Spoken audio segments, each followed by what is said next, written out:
YouTube analytics کے مطابق ہمارے ویورز میں سے 76% لوگوں نے ہمارے چینل کو سبسکرائب نہیں کیا ہے اور صرف 25% سبسکرائبرز نے ہی بیل آئیکن کو پریس کیا ہے۔ ہم تمام ویورز سے درخواست کرتے ہیں کہ ہمارے چینل کو سبسکرائب کریں اور بیل آئیکن کو پریس کریں تاکہ ہماری لیٹسٹ ویڈیوز آپ تک پہنچ سکیں۔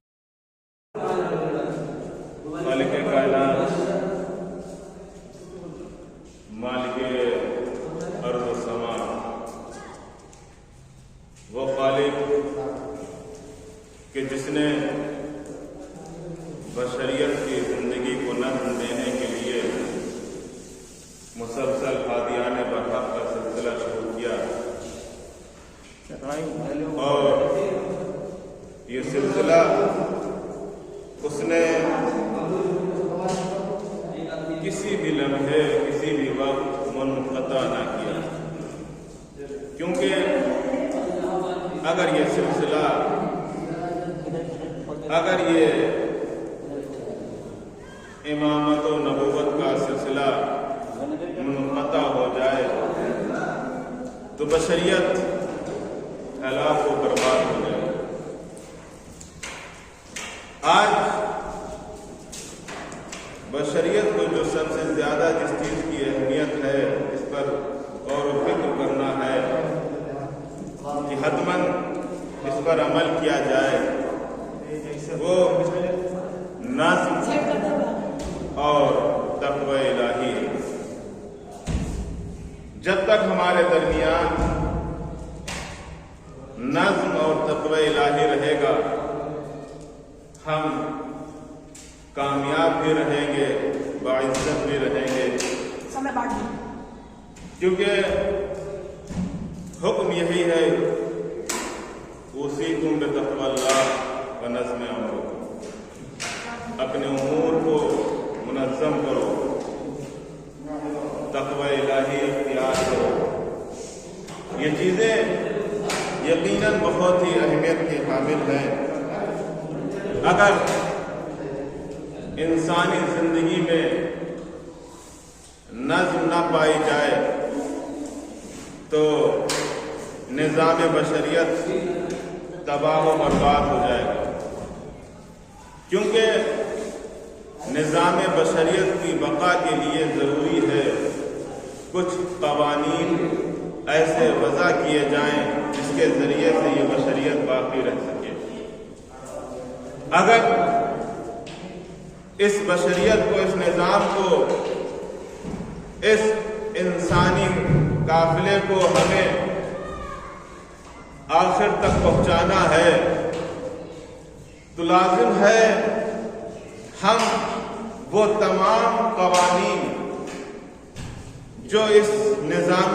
بشریت، نظام انسانیت کی بقا کے لیے بیان کیے گئے، ان پر عمل کریں،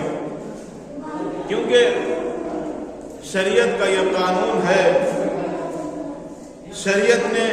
یہ صاف لفظوں میں بیان کیا ہے، ہر وہ چیز جس کے ذریعے سے بشریت کو فائدہ ہو، جس کے ذریعے سے انسانی حقوق انجام دیے جا رہے ہوں، وہ واجب ہیں، ان پر عمل کیا جائے، اور ہر وہ قوانین، ہر وہ فعل جس کے ذریعے سے بشریت کو نقصان پہنچ رہا ہو، جس کے ذریعے سے انسانیت دم توڑنے لگے،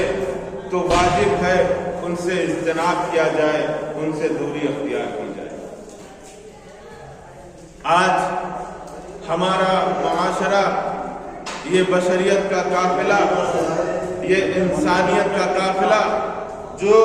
حضرت آدم لے کر اس کائنات میں آئے، آج وہی بشریت، وہی انسانیت کا قافلہ آج نہ جانے کتنی مشکلات کا شکار ہو چکا ہے۔ آج وہی بشریت کا قافلہ، آج وہی انسانی قافلہ کہ جس کو خالق کائنات نے اتنی اہمیت دی، جس کی خلقت کے بعد خالق کائنات نے قسم کھائی کہ تبارک الذی بہت ہی پاک و پاکیزہ منزہ ہے تمہارا پروردگار، جس نے اس انسان کو خلق کیا، جس نے اس بشریت کے قافلے کو آدم کے حوالے کیا اور آدم سے یہ کہہ دیا کہ دیکھو یہ قافلہ تمہارے حوالے ہے، کیونکہ یہ انسانی قافلہ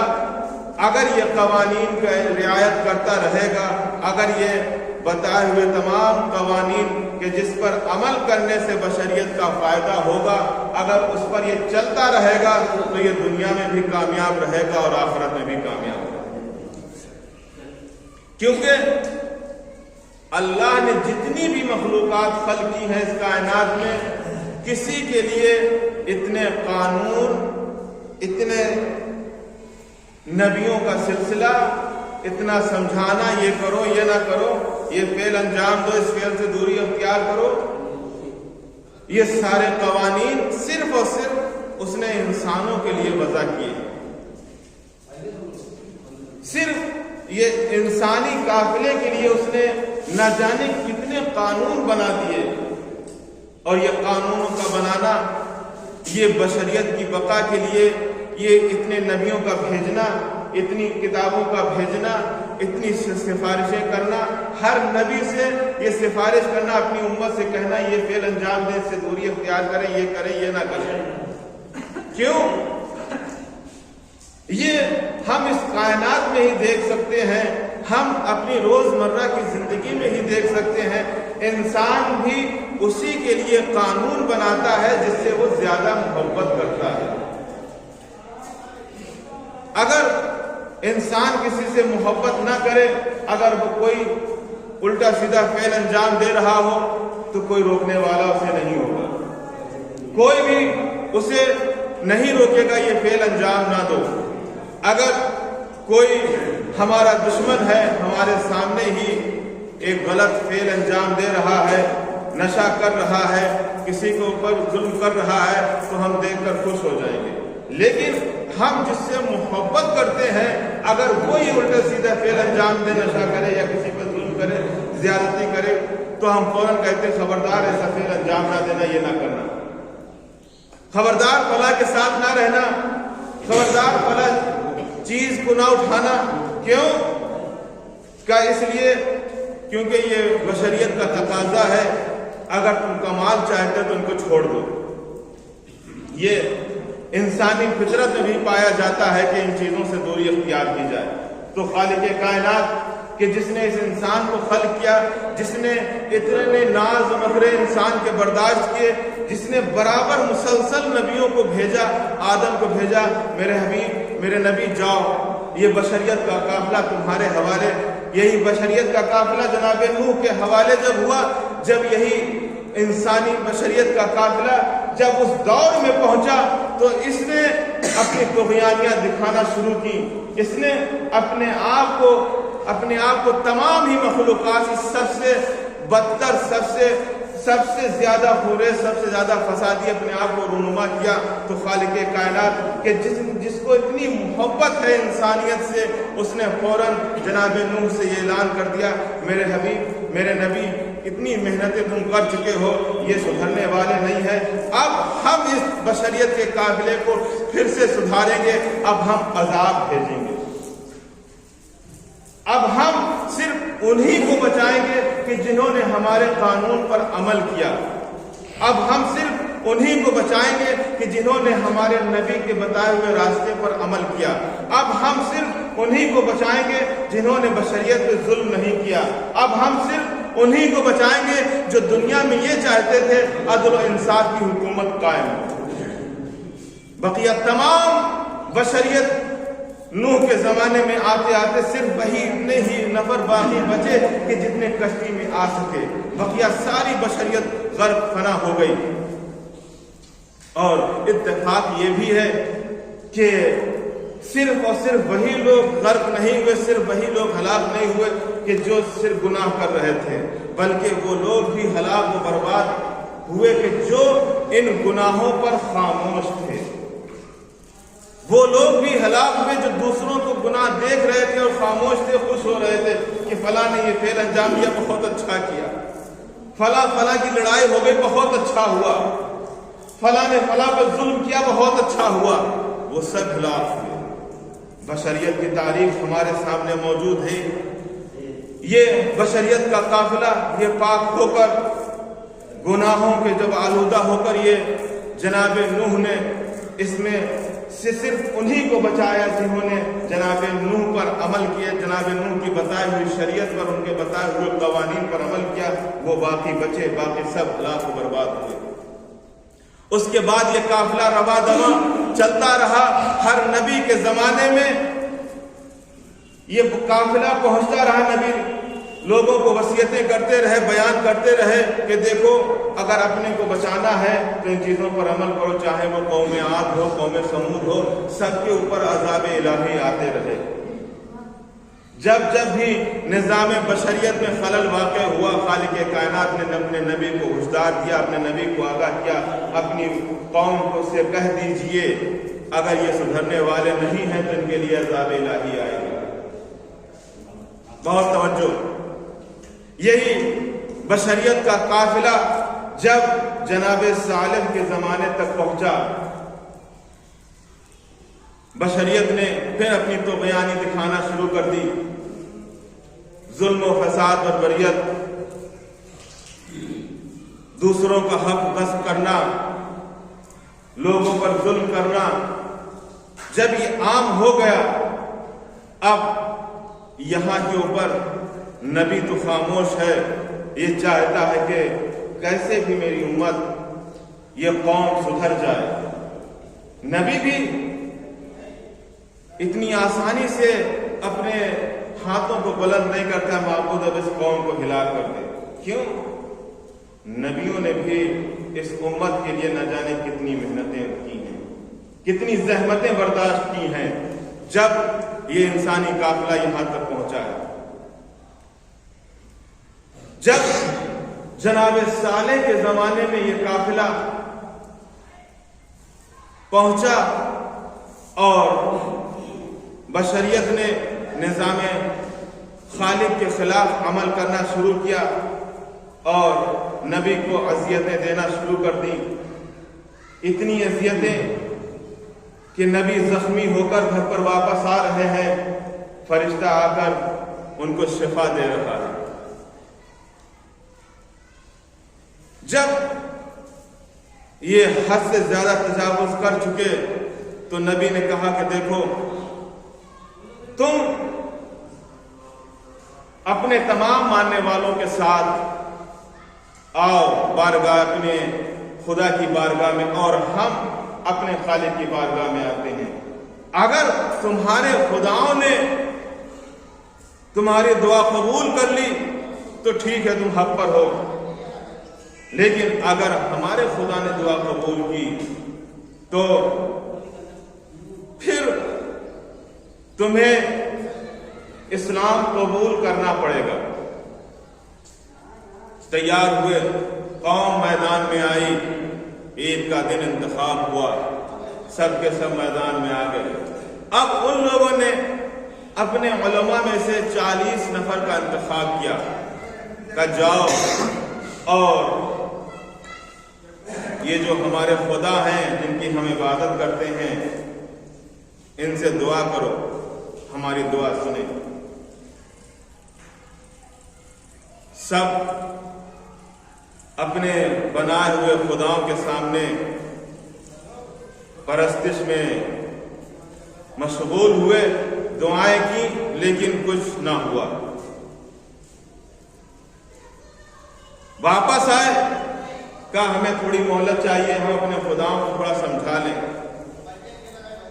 عجیب خدا ہیں جن کو بندے سمجھا رہے ہیں۔ بندے کو سمجھانے کے ذریعے سے اب خدا مانے گا، ہماری عزت پر اب آنچ آنے والی ہے، ہماری دعا سن لو۔ کہا پھر سے ہم اپنے خدا سے مانگیں گے، تو ٹھیک ہے پھر سے مانگو۔ پھر فریاد کی، اے ہمارے خداؤں، روئے زمین پر صرف ایک ہمارا دشمن ہے، اس کو ہلاک کر دے۔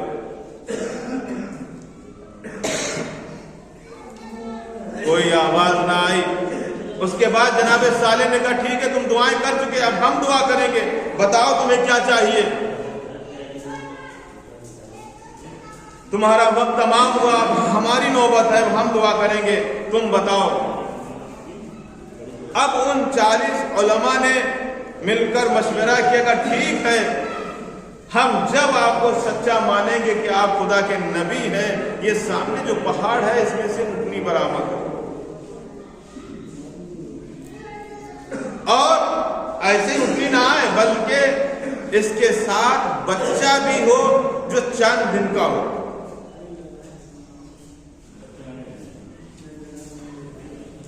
ایسے ہی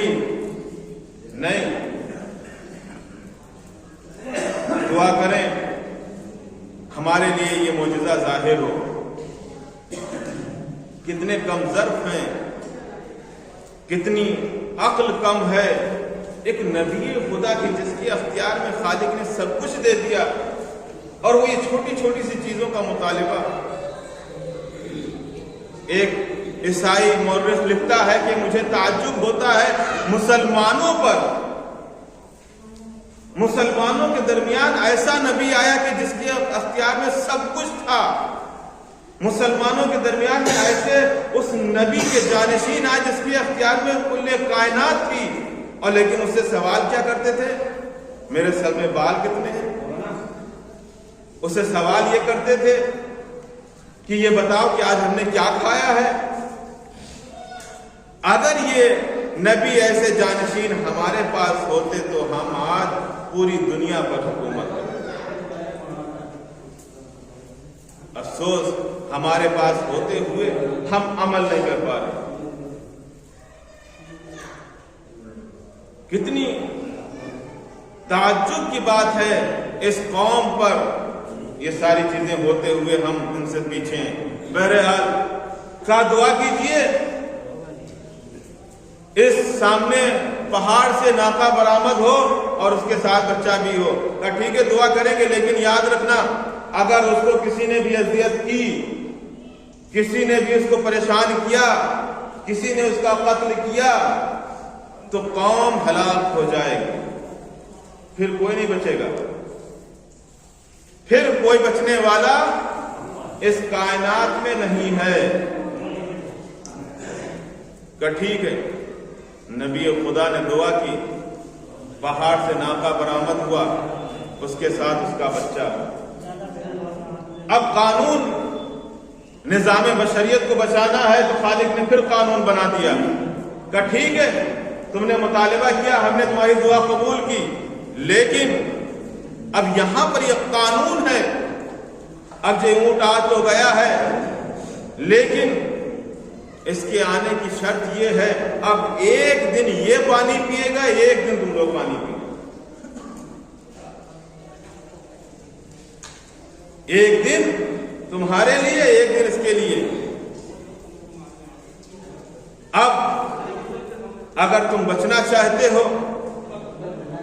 تو قانون کی رعایت کرو، بشریت کو بچانا چاہتے ہو تو خدا کے بنائے ہوئے قانون پر عمل کرو۔ لیکن کب تک برداشت کرتے یہ انسان جو جاہل بھی ہے، ظالم بھی ہے، جس کے لیے خالق کائنات نے خود قرآن میں فرمایا بے شک یہ انسان سب سے بڑا ظالم ہے، بے شک یہ انسان سب سے بڑا فسادی ہے، اس نے پوری کائنات کو تباہ و برباد کر